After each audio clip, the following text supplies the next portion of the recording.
Isteri diluat oleh suami. Tak payahlah respon yang hormat Tuhan sebut. Cukup Pak. Saya ingin menyebut bahawa apa yang berlaku sekarang ini dalam isu berkaitan dengan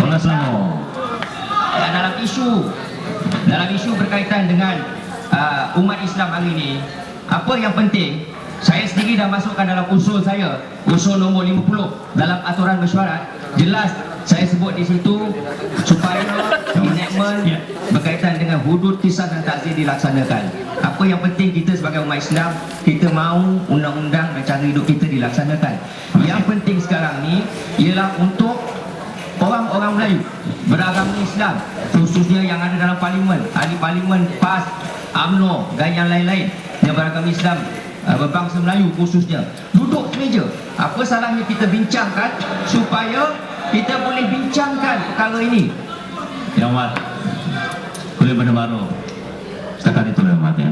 Datuk Speaker, satu saja yang hormat boleh benda baru. Kata hipokrit. Cuba boleh Yang Mat. Saya sebelum tutup, sebab ini untuk handset. Datuk Speaker, yang penting saya nak bagi tahu enactment hudud, kisah dan takzir Terengganu ini adalah dokumen rasmi yang ada di dalam. You are reading from the draft. Tak payah respon Yang Itu Mat. saya. Dato' ini Nombor betul. Dia yang baca respon daripada dia takkan draft. Dia berhenti. kata benda itu sebagai pembenar. Saya boleh Tak payah. Pembohong. Kulim benar baru. Manusia pembohong. Yang hormat kulim benar baru, saya minta Yang Mat duduk. Cukup Yang Mat. Datuk Speaker, saya nak tutup dengan menyatakan bahawa peluang terbaik untuk umat Islam menunjukkan kesatuan ialah untuk bersama pada hari Sabtu ini menghadiri himpunan sejuta umat. Kenapa himpunan sejuta umat boleh kita kenapa dalam himpunan haram mereka boleh hendak bersama diketuai oleh orang kafir, tetapi dalam himpunan umat Islam mereka boleh tolak?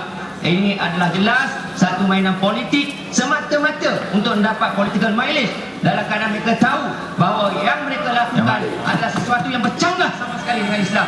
Wallahu a'lam. Wassalamualaikum warahmatullahi wabarakatuh. Manusia pembohong. Kasih. Kasih kepada layak.